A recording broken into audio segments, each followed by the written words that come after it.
Baha is the new normal.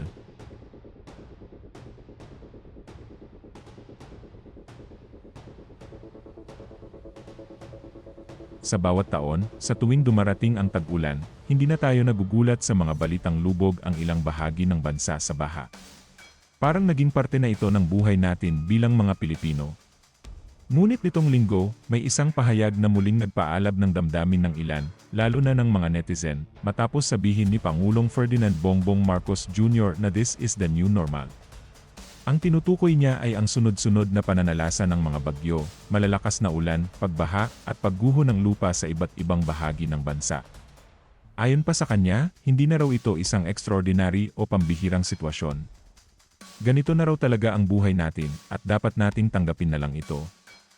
Pero ang tanong, dapat ba talaga natin tanggapin na lang ang ganitong kalagayan?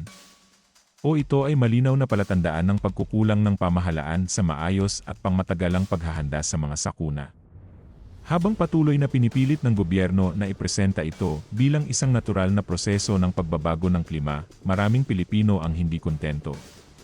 Sa totoo lang, tila mas madaling sabihin new normal kaysa aminin na may kakulangan sa urban planning, disaster preparedness, at environmental management.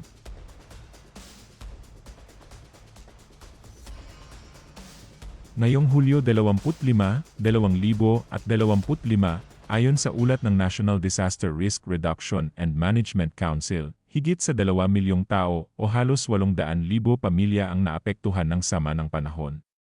Pinagsama-samang epekto ng Tropical Cyclones Krising, Dante, at Emong, pati na rin ang pinalakas na habagat, ang sanhi ng matitinding pagbaha.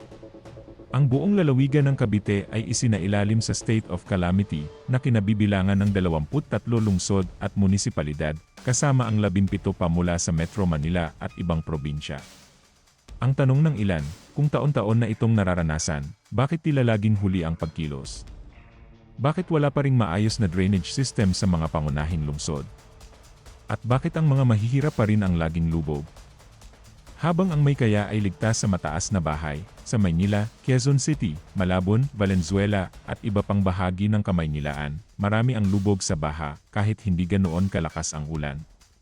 May mga viral posts mula sa mga residente na nagpapakita ng kanilang mga bahay na pinasok na ng tubig baha kahit natuyo pa ang langit. Ayon sa isang netizen, hindi pa nga bumabagyo pero baha na. Ito ba ang sinasabing normal? Sa Valenzuela, may residenteng nagsabing natutulog pa ang kanyang anak nang pumasok ang tubig sa kanilang bahay. Kung ganito ang kondisyon, kahit wala pang bagyong direktang tumama, malinaw na may problema sa city planning at flood control, hindi maikakaila na totoo ang climate change. At, totoo ring dumarami at lumalakas ang bagyo. Ngunit hindi ba't mas lalong kailangan ang isang gobyerno na handang kumilos at hindi lang basta magbigay ng pahayag?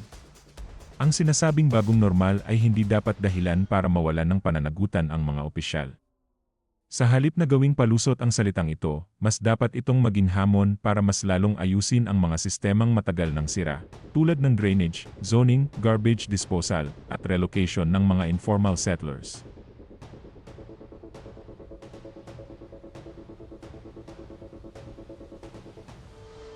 Ngayong araw, ayon sa Pag-asa, patuloy pa rin ang pag-ulan at may banta pa rin ang pagbaha at landslide sa malaking bahagi ng Luzon at Visayas.